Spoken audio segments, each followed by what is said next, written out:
guys, what is up? We're finally back after a 2-week break with some more Dark Gathering, and now we are at chapter 40.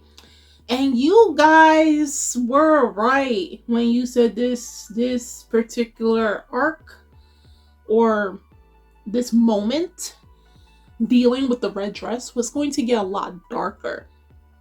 Before I get into the review, I do want to note that, guys, I did put on my community post that starting in April, I have made a Patreon and things are going to change on the channel. So in regards to anime shows that I react to and review, the full videos will be on my Patreon.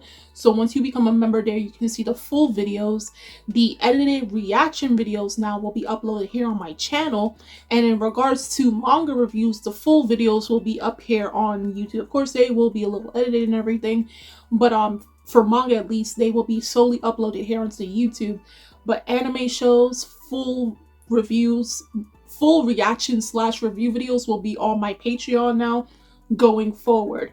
But the sole reaction part of that video will be uploaded here on YouTube. So those videos will be a lot more shorter than normal, okay?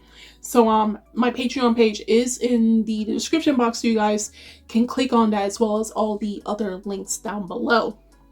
So now getting back to it.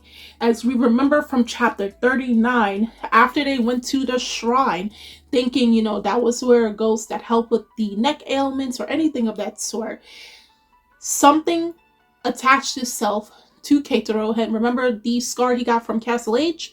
That curse now attached itself to his neck, right? And now he keeps repeating, "See you in the red dress, see you in the red dress." And we kept seeing this scary looking woman whose face was all bloody and everything keep popping up into his consciousness. It got to the point while they were at the inn that Keitaro tried to take out Eiko, right? And come to find out, this particular curse only attaches itself to men and causing multiple unalivings towards women over the years since, the 2000s, right? In that particular area. So it got so bad that they had to leave the inn and go back to the shrine that they were at earlier that day. And every time they're getting closer to the shrine, the curse is activating itself to the point that it started to cover Keitaro's head, right? And it looks like it's two faces with those vine things that we saw from the damn egg ghost, that that parasite. It was looking like that.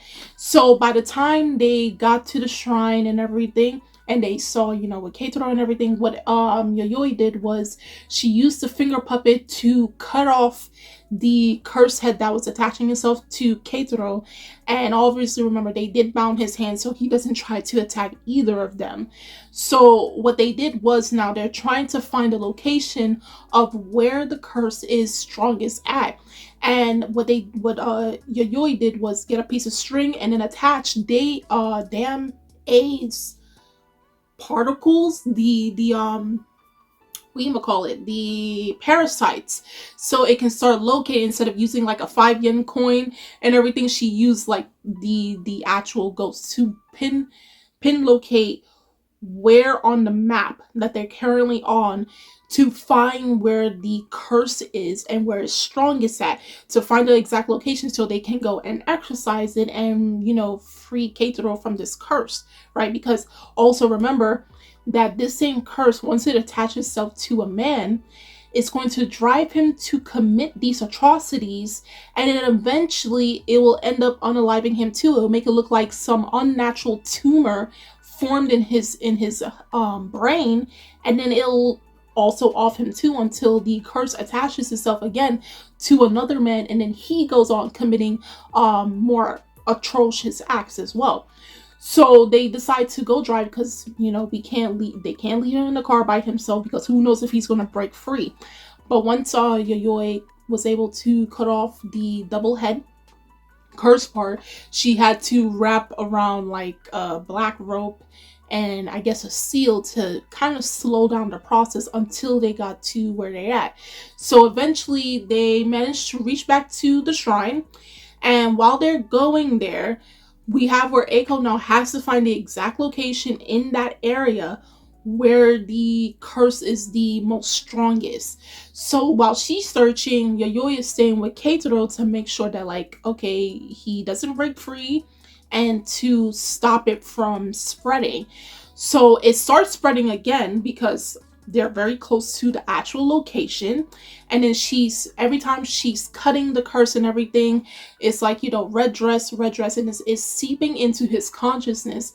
So it's getting worse. It's getting worse for Keitaro because not only is it like affecting him spiritually, but it's now getting to the point where it's now becoming a physical threat to him. Okay. So while she's cutting all the, the threads that's trying to overtake his head and everything, each thread, or I will say even like a parasite, is turning into spores, right? So the more she's cutting, the more they turn into spores, and they turn into mist now. So then the mist starts to form around them. And this time, Eiko is still finding the exact location near the shrine. So she's going throughout the forest using basically the locator to find where the actual ghost is. So while she's walking, she's looking to see there's a fence with like a shed. There's another shed, and then there's like a tree that's hollowed out, right? And then the locator, her 5 yen, or the ghost locator, starts to go crazy. And it comes to find out that hollowed out tree is where the exact location of the curse is, right? So then it goes back to now, after the hairs, or whatever you want to call it, the spores basically made a mist. And within that mist, and I will have to say, this was possibly one of the most hardest things to read, not because of how scary it is, but just how messed up and almost, not even almost real, is something that you probably seen through video or heard from people, or you probably may have experienced it yourself or secondhand. The story is actually, the background story of how this curse came to be is so sad. So what happened is, we're starting to see the backstory. So then you see the silhouette, and then eventually it formed into a man, and he was standing in front of this woman, which is actually his wife. And she was the same one wearing a red dress. This time she had like a ring necklace around her neck, right? And she's telling him, "I'm pregnant." This man is joyous. He's joyful when he heard the news, because they've been together for so long, and more than likely this same man wanted to have a child with his wife. More than anything, he wanted to have a child with his wife. So when he heard the news, he broke down crying in happy tears. So eventually the child was born. He's doing everything for this. He's there for his little baby girl from the day she was born to the day she graduated college, right? Then there's another memory where it shows the wife was cheating on her husband, right? You would think, okay, that's recent because she does look older in this. Come to find out, the child was never his. That the man she's in bed with is the father, and she's been cheating on her husband for over 20 years. But wait, it gets worse. So now they fade into a memory, and mind you, the wife and the actual baby father were in cahoots. They know this whole ordeal, and this is just funny to them. And they're saying with the daughter now, she's going to, she knows everything. The daughter knows everything that has been happening, and she's on their side, right? So now it fades into a memory where it looks like they're in a restaurant. And then at the actual unfortunately, the stepfather is hearing the news that his not biological daughter doesn't want him at her wedding, and that she knew all of this since she was 5, and she's been in on this plan for many years. Then the wife hands him divorce papers right then and there. Embarrassing this man. I had to reread this at least 2 times, 2-3 times. And it got me so livid. I don't think there's no other story currently right now that got me this livid. Because imagine, and there's the sad part about it, it happens in our reality, where there are so many men out there taking care of children that's not actually their own. And it makes me wonder, why are some people, in this case, why are there some women that are so vile? And this is not a hatred against women or anything, but we are not saints. We're not. A lot of us are messed up. A lot of us are not genuinely kind people. What do you get out of seeing a man? He's not the richest in this story. He's not the richest. He's not the most good looking. But this is a man that loves his family, would have done anything for his family. And then you cuck him out and lie to him for 30 years. This man even said, what the hell have I been doing for 30 years? That all 3 of them lied to me like this.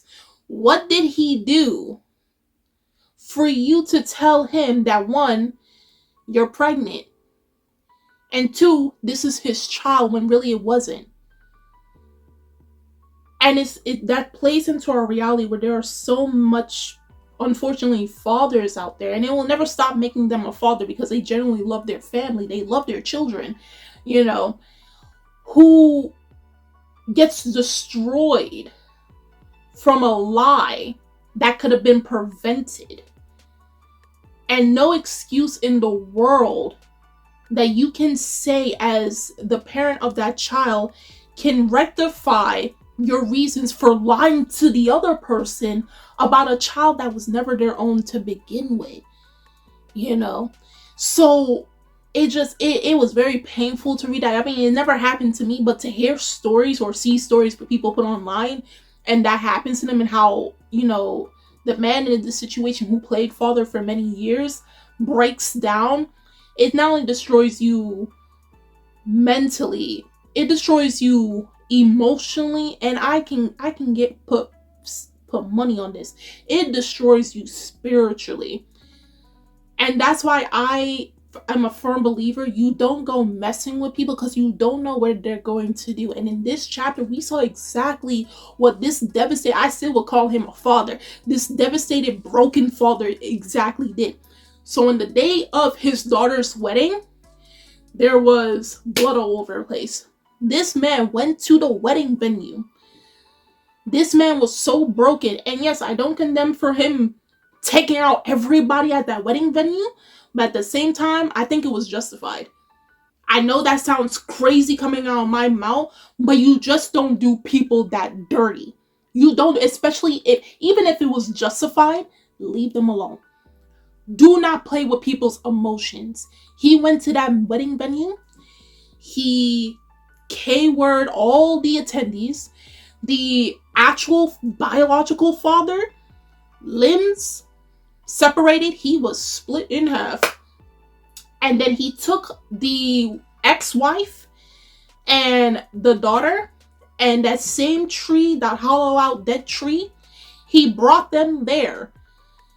And their heads, with their heads, and mind you, he had a chainsaw, right? He had a chainsaw, and he took their heads off. And hence why the words he said, you look better.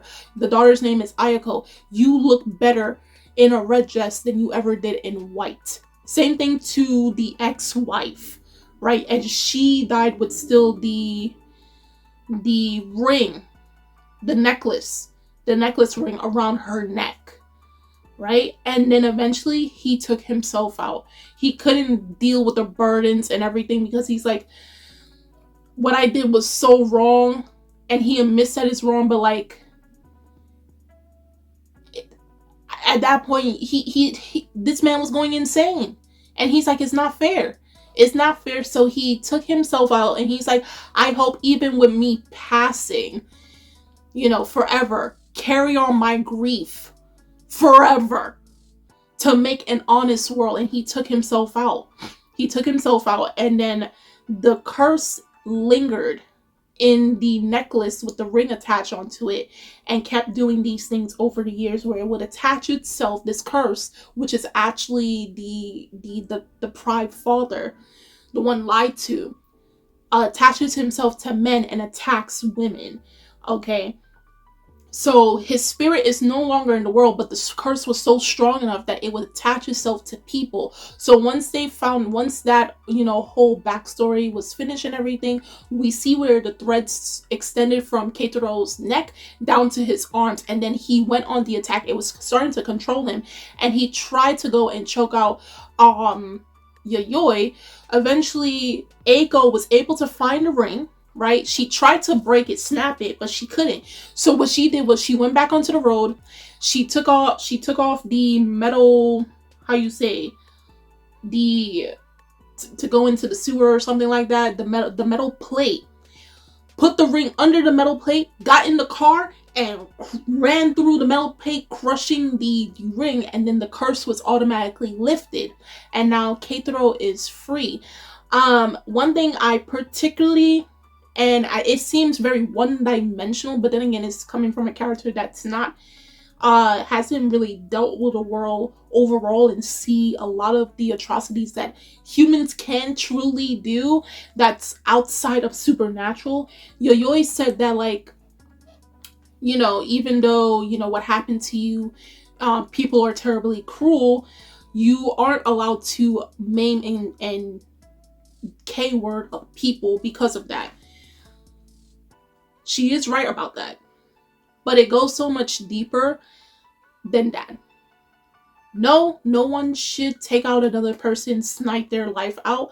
But if you was ever put into a situation like that, or any situation where someone dealt you so badly, rhyme or reason is not enough to pacify a person who has been utterly destroyed, both mentally, emotionally, and spiritually. Nothing that you say can sound reasonable to that person, because what you did when you betray a person who will do anything for you, a person who loves you more than anything in this world, and then you betray that individual, nothing you say can justify or make them feel better about themselves or about that entire situation. That's the way I look at it. So that's why I personally live by it for me. And I know I'm not supposed to take, personally, but this is also, like, when you read stories, you can take some from it, because it also can. Remember, when we write stories or anything, we do take things from our reality and place in these stories and, twist it around in a fantasy type of sense. My philosophy in life, and this is what I live by. And I think this is something we all heard as children growing up, even to this day. Do unto others as you wish to be done unto you. Don't go treating someone horribly and then expect to be treated with respect, to be treated with love or likability. Yes, you're going to have people that's going to disrespect you even if you show them respect. That's just people. But don't ever go out your way to claim that you care for someone and you do them so dirty behind their back like that. The world is already cruel as it is. You do not need to be one of those cruel people in life.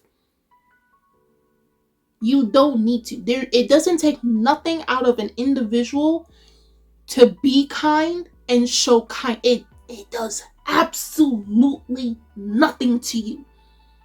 Yes, the world is messed up, but that doesn't mean you have to follow by the way the world is in terms of its atrocities and negativity. Be kind just for the sake of being kind.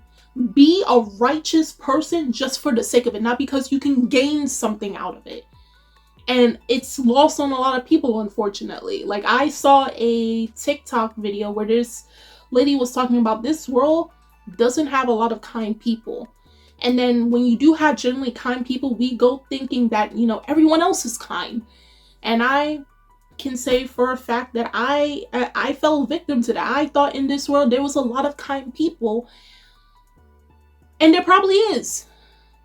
There probably is, but the world has shown me otherwise. Does that stop me from being the type of person I am? No, it's not. But like stuff like this, I wouldn't go saying that somebody should go and maim and take someone's life like that. But if it does happen, and then you find a reason why to that, truth be told, I can't blame them. I can't attach moral justices towards something like that. All I'm saying is don't mess with people, because you don't know what that individual will actually do once they cross that certain bridge. Just leave people alone, be honest with people, and keep it trucking. That's it. Live by that philosophy, and trust me, you will not have as much drama or headaches in your life. Trust and believe. Don't trouble people. Don't go hurting people if you're not prepared for the consequences that may follow up. Don't do it. I'm asking all of y'all. I'm pleading with all of you, all of my viewers, all of my subscribers, my community. Don't go messing with people unless you're absolutely prepared to face whatever consequences fall on you. You hear me? Okay? Please don't. But other than my little rant,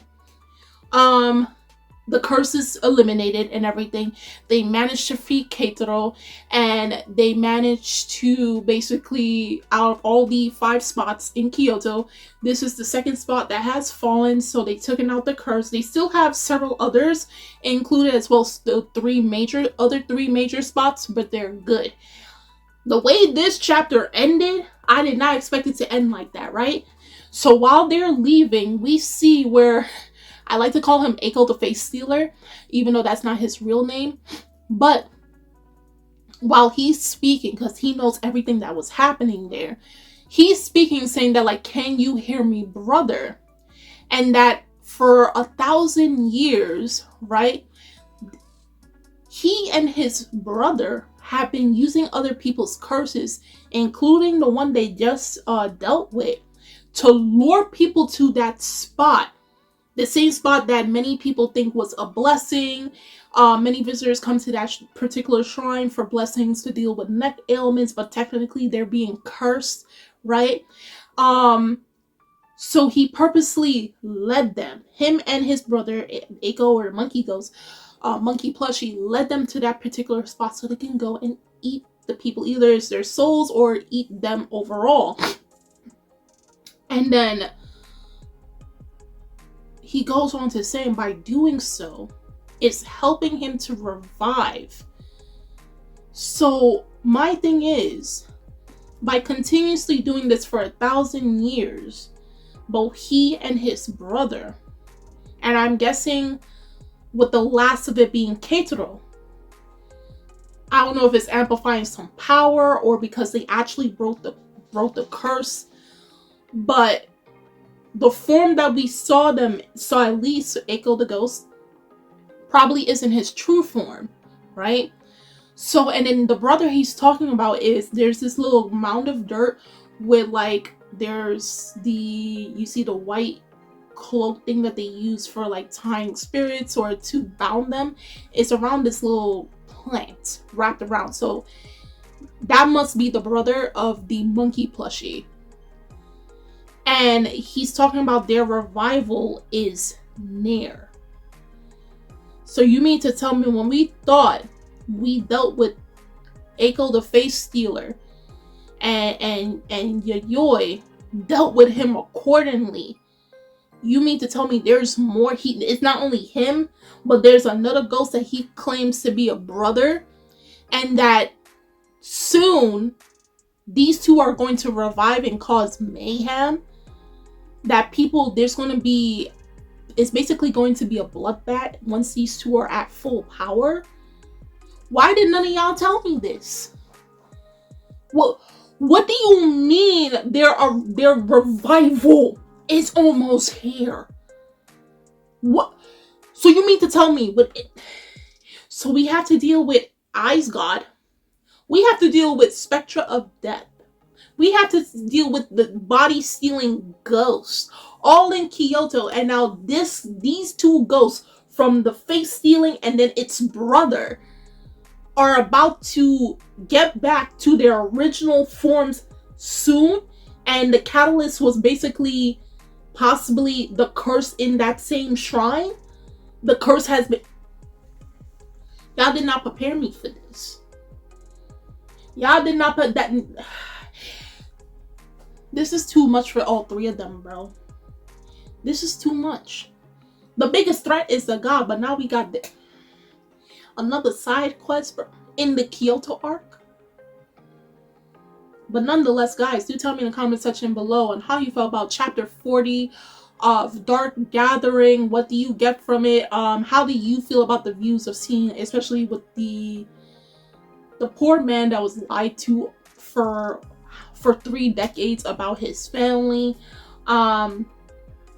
What do you think about the face-stealing ghosts and just what their true objective is once they are fully revived? Yeah, this was a heavy, in-depth chapter in particular, I will say. But yeah, do tell me your thoughts down below in the comment section. The links are in the description box, so you guys could go check that out. And I'm Kimmy-chan, and I'll see you guys later. Bye!